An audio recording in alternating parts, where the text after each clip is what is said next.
ചായ.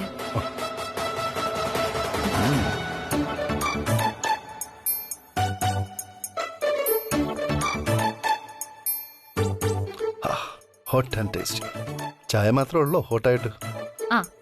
ആ തുടങ്ങിയല്ലോ രാവിലെ തന്നെ. പിന്നെ തന്നോടല്ല, അത് ഞാൻ വേറെ ആരോട് പറയാം? അങ്ങനെ വേറെ ആരോടെങ്കിലും പറഞ്ഞാലുണ്ടല്ലോ.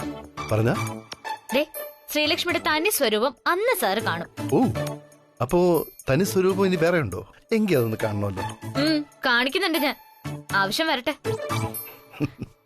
ഞാൻ പോയിട്ടെ ഫുഡൊക്കെ എടുത്തു വെക്കാം. അപ്പോഴേക്ക് സാർ താഴോട്ട് വാ. സംഭവിക്കോ? ഞാൻ വന്നേക്കാം. അതെ, അല്ല ഇതെന്താ ഈ ഡയറി? സാർ അതൊക്കെ അവിടെ വെച്ചേ. ഇനി അതൊക്കെ നോക്കി ഓഫീസിലെത്താൻ ലേറ്റ് ആവണ്ട. കുറച്ച് ലേറ്റ് ആയാൽ തന്നെ ഇപ്പൊ എന്താ? എടോ, ഞാൻ ഓഫീസിലെ CEO ആണ്. ആണോ? ഞാൻ അറിഞ്ഞതേ ഇല്ല. തല നന്നായാലേ വാല് നന്നാവൂന്ന് സാർ കേട്ടിട്ടുണ്ടോ? ആഹാ, ഇതെന്താ രാജാറാമിന് പഠിക്കുകയാണോ പഴഞ്ചൊല്ലൊക്കെ? എന്തായാലും സാറിന് കാര്യം മനസ്സിലായല്ലോ.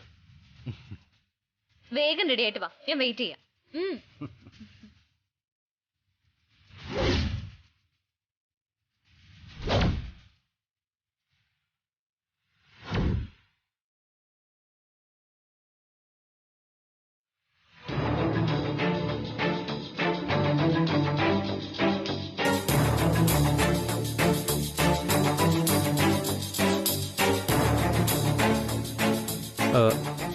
Doctor good morning. ഞാൻ രഘുവാ. ഡോക്ടർ, റേയ്ക്ക് ചെറിയ പനിയുടെ ആരംഭമാണെന്ന് തോന്നുന്നു. ചെറിയൊരു ഷിവറിങ്ങും ഉണ്ട്. അപ്പോൾ ഇവിടെ വരെ ഒന്ന് വരാൻ പറ്റുമോ? ഡോക്ടർ ബിസി ആണെങ്കിൽ ഒരു അപ്പോയിൻമെന്റ് തന്നാലും മതി. ഞങ്ങൾ ക്ലിനിക്കിലേക്ക് വരായിരുന്നു. ഓക്കെ, ശരി. എന്താ രഘു, എന്തിനാ ഡോക്ടറെ വിളിച്ചത്? രാവിലത്തെ വീഴ്ചയിൽ എന്തെങ്കിലും പറ്റിയോ നിനക്ക്? അയ്യോമേ, എനിക്കൊന്നും പറ്റിയില്ല. റേയ്ക്ക് ചെറിയൊരു പനിയുടെ ആരംഭം പോലെ. ചെറിയ ടെമ്പറേച്ചറേ ഉള്ളൂ. എന്നാലും ഡോക്ടർ ഒന്ന് പോയി കാണാന്ന് വെച്ചു. ഇതെന്താ പെട്ടെന്നൊരു പനി? ഇന്നലെ രാത്രി കുഴപ്പമൊന്നും ഇല്ലായിരുന്നല്ലോ. രാവിലെ രഘുവിന് അപകടമുണ്ടായി. എന്താ ഇവിടെ സംഭവിക്കുന്നത്? അമ്മ ഇനി അത് ആലോചിച്ച് വിഷമിക്കണ്ട. എന്തോ വൈറൽ ഫീവർ ആണെന്നാ തോന്നുന്നേ അമ്മ. ചെറിയ വിറയലും ഉണ്ട്. ഇപ്പോ ഈ വൈറൽ ഫീവറും പൊതുവെ സ്പ്രെഡ് ആവുന്നുണ്ടല്ലോ. ആന്റിബയോട്ടിക് കഴിച്ചാൽ മതി. എന്തായാലും ഡോക്ടറെ ഒന്ന് പോയി കാണാം. പോകുമ്പോ നീയും കൈ ഒന്ന് സ്കാൻ ചെയ്ത് നോക്ക്. വല്ല ചതവോ മറ്റോ രാവിലത്തെ വീഴ്ചയിൽ സംഭവിച്ചോന്നറിയാലോ. ഇല്ലമ്മേ, എനിക്കൊരു കുഴപ്പമില്ല.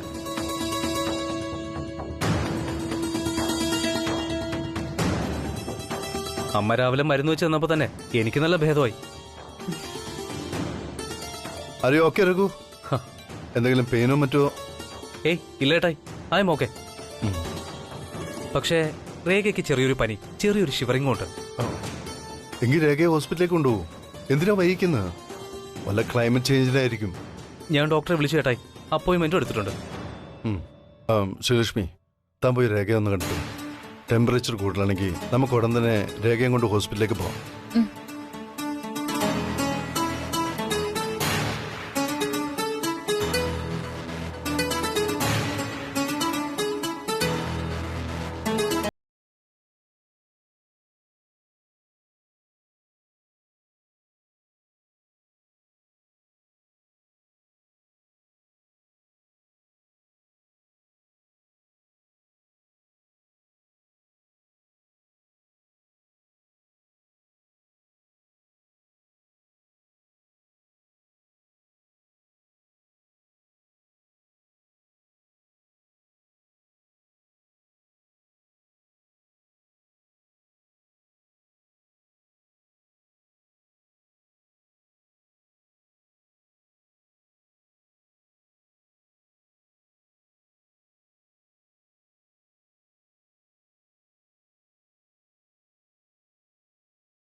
ഇവിടെ ഇരുന്ന് വിളിച്ച താഴെ കേൾക്കില്ല മാഡം. ഞാൻ വേണമെങ്കിൽ സാറിനെ ഇങ്ങോട്ട് പറഞ്ഞുവിടാം. പ്ലീസ് എന്നെ ഉപദ്രവിക്കരുത്. ഒന്ന് പോയാ മതി. എനിക്ക് ആരും കാണണ്ട. മാഡത്തിന് ഇത് എന്ത് പറ്റി? പകർച്ചപ്പനിയാണെങ്കിൽ തന്നെ ഇപ്പൊ അടുത്ത് വരാതിരിക്കാൻ പറ്റുമോ? മാഡം വാ, വന്ന് കിടക്ക്, ഞാനും കൂടി സഹായിക്കാം. വേണ്ട വേണ്ട രഘു, മദനല്ലോ, വേഗം വാ. ആ ശരി ശരി, ഇനി ബഹളം വെക്കണ്ട, ഞാൻ പോയേക്കാം. ഡോക്ടർ വരുമ്പോ എല്ലാം ശരിയാവും. മാഡം റെസ്റ്റ് എടുക്ക്.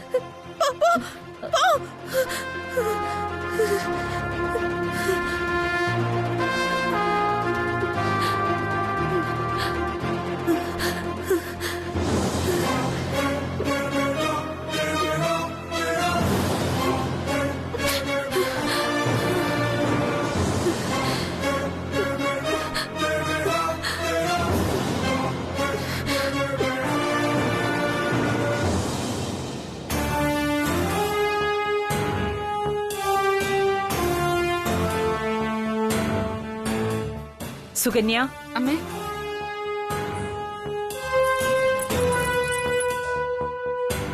രേഖയ്ക്ക് നല്ലൊരു ചുക്കുകാപ്പി ഉണ്ടാക്കി കൊടുക്ക.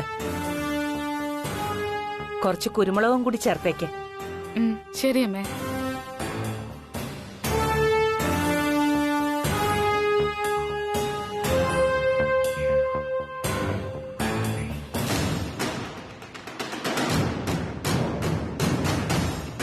സർ,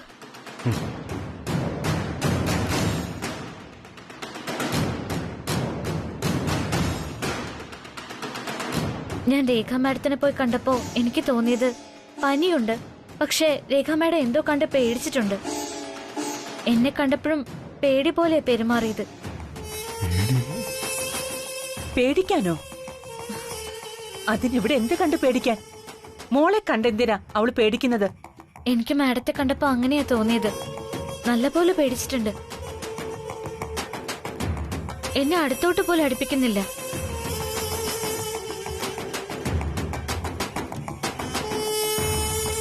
എനിവേ എന്തായാലും ഹോസ്പിറ്റലിലേക്ക് കൊണ്ടുപോരുമോ?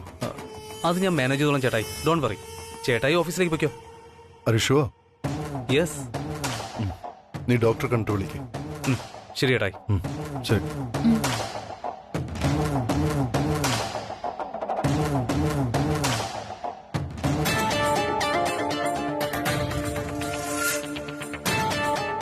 പക്ഷേ രേഖ മാഡം എന്തോ കണ്ട് പേടിച്ചിട്ടുണ്ട്.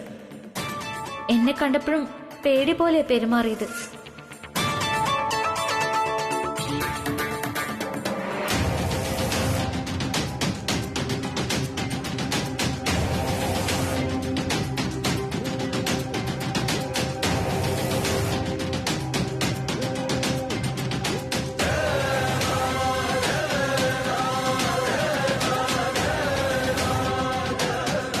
എന്താ ബാലമ്മ ഇവിടെ സംഭവിക്കുന്നത്? എന്തൊക്കെയോ പ്രശ്നങ്ങളാണല്ലോ. ഗായത്രി അമ്മ സമാധാനപ്പെട്. രേഖ കുഞ്ഞിന് കുഴപ്പമൊന്നുമില്ല. വല്ല ദുസ്വപ്നവും കണ്ടു കാണും. അല്ല ബാലമ്മ, നമ്മൾ നിസ്സാരമായി കാണുന്നത് പോലെ അല്ല ഇത്. ഇതുവരെ ഇല്ലാത്ത കാര്യങ്ങളാ ഇപ്പൊ സംഭവിച്ചുകൊണ്ടിരിക്കുന്നത്.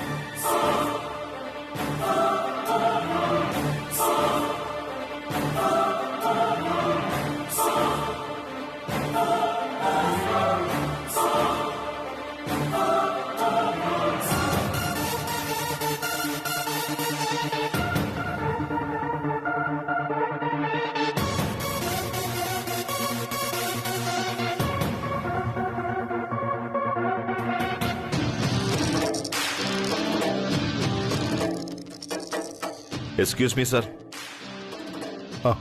രാജാറാം,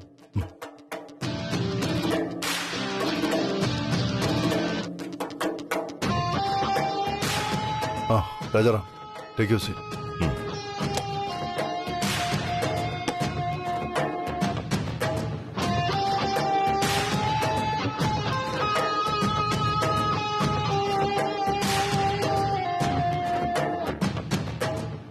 എങ്ങനെ പറഞ്ഞു തുടങ്ങണം എന്നൊരു കൺഫ്യൂഷൻ അല്ല രാജാറാം? നിന്നോട് ചിലത് ബോധ്യപ്പെടുത്തി നിന്റെ പെർമിഷൻ കിട്ടിയതിനു ശേഷം എനിക്ക് ഒന്ന് രണ്ട് കാര്യങ്ങൾ ചെയ്തു തീർക്കാനുണ്ട്. എന്റെ പെർമിഷനോ? എന്തിനുള്ള പെർമിഷൻ? ത്രിവിക്രമനെ പോലെ ആരെങ്കിലും പുതുതായിട്ട് എയിം ചെയ്തിട്ടുണ്ടോ?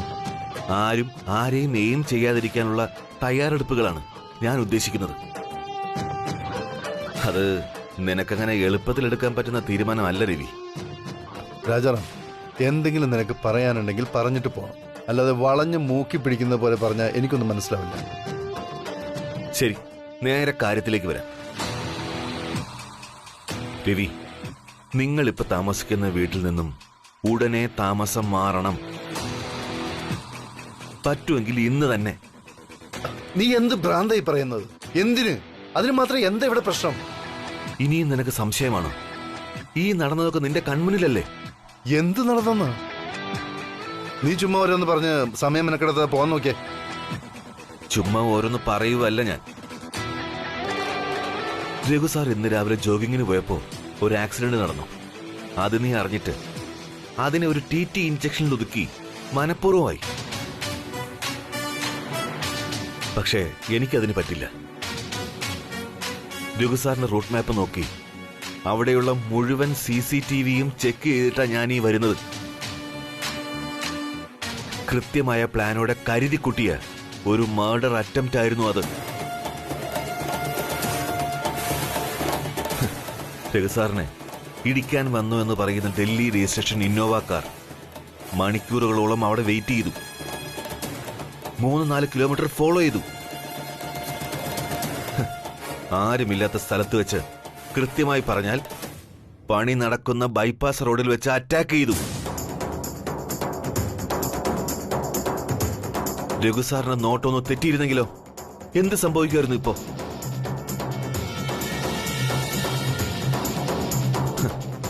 ആ ഒരു ഇൻസിഡന്റ് പോരെ നിന്റെ കണ്ണു തുറക്കാൻ? അതിന് നീ എന്തീ പറഞ്ഞു വരുന്നത്? റോഡിലൊരു ഇൻസിഡന്റ് ഉണ്ടായതിന് വീട് മാറണമെന്ന്. ശത്രുക്കളുള്ളവരൊക്കെ വീട് മാറുകയാണോ സാധാരണ ചെയ്യുന്നത്? അങ്ങനെ മാറി മാറി എവിടം വരെ പോകും ഒന്ന് പറഞ്ഞ നീ. രവി, GD എന്ന് പറയുന്നയാൾ എത്രത്തോളം അപകടകാരിയാണെന്ന് എന്നെക്കാൾ നന്നായിട്ട് അറിയാവുന്നത് നിനക്കാണ്. So what? ഇത്രയും വർഷം ഞാൻ ജീവിച്ചത് ഈ പറയുന്ന GDയുടെ മുന്നിൽ തന്നെയാണ്. അതാണ് ഞാൻ പറഞ്ഞു വരുന്നത്. നീ ജീവിച്ചു, പക്ഷേ ഇപ്പോ നിനക്കെതിരെ അല്ല അവൻ യുദ്ധം തുടങ്ങിയിരിക്കുന്നത്, നിന്റെ കുടുംബത്തിനെതിരെയാ. അതും പഴശ്ശി യുദ്ധം, ഒളിപ്പോര്. നേരിട്ട് വരുന്ന എന്തിനേയും നമുക്ക് തടയാം. ഇതങ്ങനെയല്ല. നീ ഒന്ന് ആലോചിച്ച് നോക്ക്. നീ അനിയത്തിക്കുട്ടി എന്ന് വിളിക്കുന്ന നിന്റെ അനിയന്റെ ഭാര്യ തലനാരിഴയ്ക്കാവും രക്ഷപ്പെട്ടത്. പേടിച്ചു വരച്ച് ഡോക്ടറെ കാണിക്കാൻ കൊണ്ടുപോയിട്ടുണ്ട് നിന്റെ അനിയൻ. ഇതൊക്കെ ഒരു കോമൺ ഇൻസിഡന്റ് ആയിട്ടാണോ നീ കാണുന്നത്? രാജാറാം, നീ പറയുന്നതൊക്കെ ഞാൻ അംഗീകരിക്കുന്നു. പക്ഷേ വീട് മാറണമെന്നൊക്കെ പറയുന്നതാ എനിക്ക് മനസ്സിലാകാത്തത്. എന്തുകൊണ്ട് നീ അങ്ങനെ ആവശ്യപ്പെടുന്നത്? GDക്ക് നന്നായി അറിയാവുന്ന വീടായതുകൊണ്ട്. അവൻ ആ വീടും ചുറ്റുപാടും എല്ലാം കാണാ പാടവാ. എവിടെ നിന്ന് എയിം ചെയ്താൽ ആ വീടിന്റെ ഏത് ഭാഗത്ത് അതിന്റെ റിയാക്ഷൻ ഉണ്ടാവുമെന്ന് അവന് നന്നായി അറിയാം. അവൻ ജയിൽ ചാടിയിട്ട് ഈ നിമിഷം വരെ ഡയറക്റ്റ് ആയിട്ടോ ഇൻഡയറക്റ്റ് ആയിട്ടോ നമ്മളുമായി ബന്ധപ്പെടാത്ത സ്ഥിതിക്ക് അവൻ വലുതെന്തോ പ്ലാൻ ചെയ്യുന്നുണ്ട് രവി. Dam sure.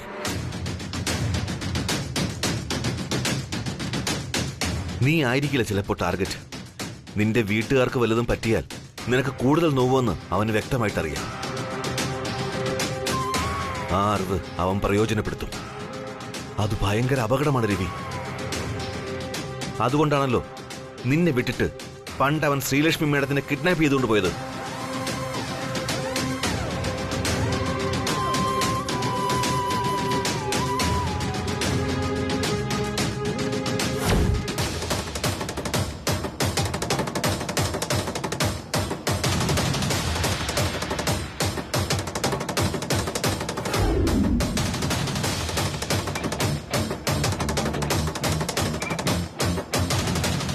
അതുപോലൊരു പരീക്ഷണത്തിന് ഇനിയും നിന്നു കൊടുക്കണോ?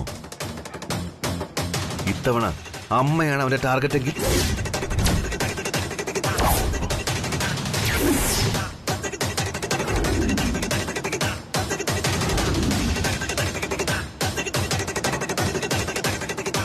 അനിയനോ ഭാര്യയോ ആണെങ്കിൽ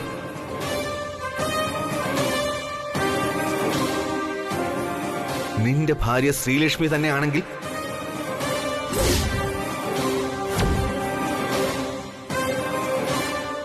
സംഭവിച്ചു കഴിഞ്ഞിട്ട് പിന്നെ പശ്ചാത്തപിച്ചിട്ട് കാര്യമില്ല രവി. ഞാനും എന്റെ ആളുകളും എപ്പോഴും കൂടെ ഉണ്ടാവും. പക്ഷേ അവൻ ഏത് രീതിയിലാണ് അറ്റാക്ക് ചെയ്യുന്നതെന്ന് പ്രിഡിക്റ്റ് ചെയ്യാൻ പറ്റാത്തത് കൊണ്ടാ ഞാൻ വീട് മാറുന്നതിനെ കുറിച്ച് പറയുന്നത്. ഇപ്പോഴത്തെ നിന്റെ ഒരു തീരുമാനം വളരെ നല്ലതാണ്. നിന്നെ വിശ്വസിച്ചതുകൊണ്ട് മാത്രം വേറൊരാളുടെയും ജീവൻ പോകാൻ ഇടയാവരുത് രവി. ഇന്നത്തെ നിന്റെ തീരുമാനം നാളെ നിനക്ക് മുന്നോട്ട് കുതിക്കാനുള്ള ബലമായി മാറുകയുള്ളൂ.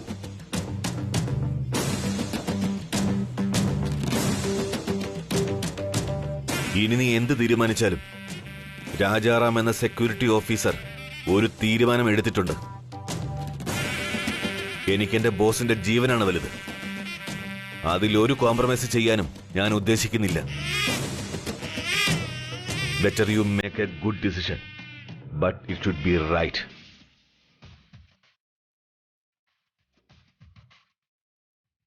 Rajaram, take your own time.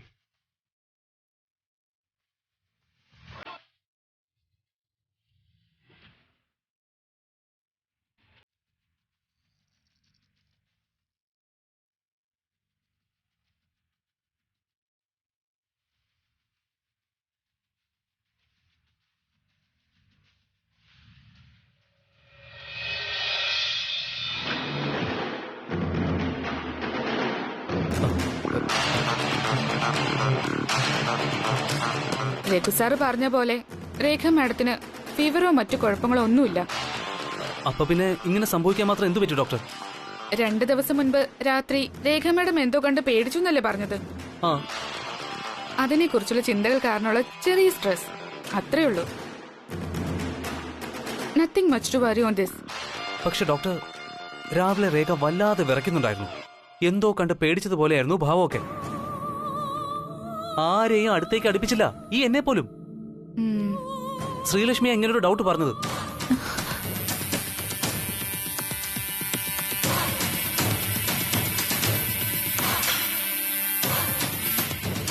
Rekha madam എന്തു പറ്റി? കണ്ടില്ല ഡോക്ടർ, ഞാൻ പറഞ്ഞില്ലേ രേഖയ്ക്ക് എന്തോ കുഴപ്പമുണ്ട്. എന്തെങ്കിലും ബുദ്ധിമുട്ടുണ്ടെങ്കിൽ ഡോക്ടറോട് തുറന്നു പറ രേഖ. ഇപ്പൊ ഞാൻ നടന്നതൊക്കെ തുറന്നു പറഞ്ഞാലും ആരും വിശ്വസിക്കാൻ പോകുന്നില്ല. എല്ലാം പറഞ്ഞിട്ട് ആ ശ്രീലക്ഷ്മിയുടെ മുന്നിൽ പോയി നിൽക്കാനും എനിക്ക് പേടിയാ. വേണ്ട, ഇപ്പൊ ഒന്നും പറയണ്ട. ഒരവസരം ഉണ്ടാവുമ്പോ എല്ലാവരുടെ മുമ്പ് വെച്ച് തന്നെ ഞാൻ നടന്നതെല്ലാം തുറന്നു പറയും. രേഖ, എന്താ രേഖ ഇത്? എന്തെങ്കിലും ഉണ്ടെങ്കിൽ ഡോക്ടറോട് തുറന്നു പറയും. Raghu sir, it's okay. അങ്ങനെ പറയാനും മാത്രം രേഖ മാഡത്തിന് ഒരു കുഴപ്പമില്ല അല്ലേ മാഡം? ആ ഷോക്കിൽ നിന്നുണ്ടായ പ്രശ്നമാണിത്. നന്നായി ഒന്ന് ഉറങ്ങി എഴുന്നേൽക്കുമ്പോൾ എല്ലാം ശരിയാവും.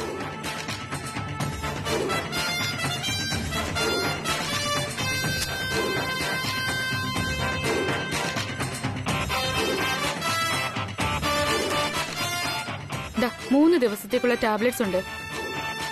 പുറത്തുനിന്ന് വാങ്ങണം. വീണ്ടും എന്തെങ്കിലും ബുദ്ധിമുട്ടുണ്ടായ എന്നെ വിളിച്ചാൽ മതി. ശരി ഡോക്ടർ, താങ്ക് യു. ശരി രേഖ വാ.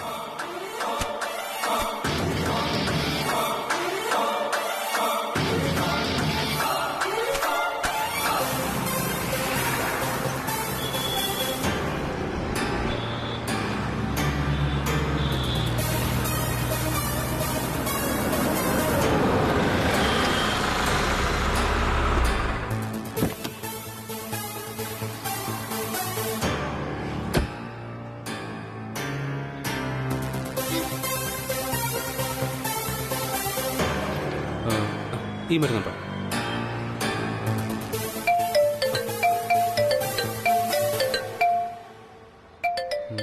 അമ്മയാണല്ലോ. ആ അമ്മേ, ആ കുഴപ്പമൊന്നുമില്ല. ഇഞ്ചക്ഷൻ എടുത്തു. എന്താ അമ്മേ? വാവ്, ഹാപ്പി ന്യൂസ് ആണല്ലോ. എങ്കിൽ ഞങ്ങൾ നേരിട്ട് അങ്ങോട്ട് വരാം. ഓക്കെ ഓക്കെ, ഞാൻ ഈ സന്തോഷ വാർത്ത രേഖയോടൊന്ന് പറയട്ടെ. രേഖ, തനിക്കൊരു ഹാപ്പി ന്യൂസ് ഉണ്ട്. ഈ സന്തോഷ വാർത്ത കൂടി കേൾക്കുമ്പോ രേഖയുടെ ബാക്കി അസുഖം കൂടി മാറും. എന്താ രഘു? സസ്പെൻസ് ഇടാതെ കാര്യം പറ. തന്റെ ഒരുപാട് നാളത്തെ ആഗ്രഹമായിരുന്നല്ലോ വീട് മാറുന്നത്. അതെ. തന്റെ ആഗ്രഹം ഇതാ സഫലമായി കഴിഞ്ഞു. നമ്മളെ പുതിയ വീട്ടിലേക്ക് താമസം മാറാൻ പോവാ, വർമ്മൻ വില്ലയിലേക്ക്. നമ്മളോട് നേരെ അങ്ങോട്ട് ചെല്ലാൻ അമ്മ വിളിച്ചു പറഞ്ഞത്. സത്യാണോ? അതെ രേഖ, സത്യ. എന്റെ എത്ര നാളത്തെ ആഗ്രഹമാണെന്നറിയോ? അങ്ങനെ അവസാനം ആ വീട്ടിൽ നിന്നൊരു മോചനം കിട്ടി. ഇനി നമുക്ക് ആരുടെയും ശല്യം ഉണ്ടാവില്ല. നമുക്ക് എൻജോയ് ചെയ്ത് ജീവിക്കാം, അല്ലേ രഘു? നമുക്ക് എൻജോയ് ചെയ്ത് ജീവിക്കാന്നോ? താൻ എന്തൊക്കെയാ പറയുന്നേ? ആ, പുതിയ വീട്ടിലേക്ക് നമ്മൾ രണ്ടാളും താമസം മാറുമ്പോ നമുക്ക് നമ്മുടെ ഇഷ്ടത്തിന് ജീവിക്കാലോ. അത് തന്നെയാ ഞാൻ ഉദ്ദേശിച്ചത്. രഘുവിന് തോന്നിയില്ലെങ്കിലും മദറിൻലോയ്ക്കും ബ്രദറിൻലോയ്ക്കും തോന്നിയല്ലോ നമുക്കൊരു വീട് വേണോന്ന്. I am very very happy Raghu. Rekha, അതിന് പുതിയ വീട്ടിലേക്ക് നമ്മൾ രണ്ടാളും മാത്രമല്ല താമസം മാറുന്നേ. പിന്നെ നമ്മൾ എല്ലാവരും രാജനന്ദിനി വിലാസത്തിൽ നിന്ന് ഷിഫ്റ്റ് ആവുക വർമ്മൻ വില്ലയിലേക്ക്. രേഖയ്ക്ക് രാജനന്ദിനി വിലാസം ഇഷ്ടമായിരുന്നില്ലല്ലോ. വർമ്മൻ വില്ല രേഖ ഒരു തവണയല്ലേ കണ്ടിട്ടുള്ളൂ. ഇനി നമ്മളെല്ലാവരും താമസിക്കാൻ പോകുന്നത് അവിടെയാ. എടുത്തായിരുന്നോ? എത്ര? ആ ശ്രീലക്ഷ്മിയുടെ ദൃഷ്ടിയിൽ നിന്ന് രക്ഷപ്പെട്ടെന്നാ ഞാൻ വിചാരിച്ചത്. ഇതിപ്പോ വീണ്ടും ഇനിയിപ്പോ ആ വീട്ടിൽ എന്തൊക്കെയാണ് നടക്കാൻ പോകുന്നത്? രേഖ, എങ്കിൽ നമുക്ക് പോവാം. അമ്മ ഇപ്പൊ അവിടെ എത്തിയിട്ടുണ്ടാവും. ചലോ ചലോ വർമ്മൻ വില്ല. കമോൺ കമോൺ, വാ വാ വാ വാ.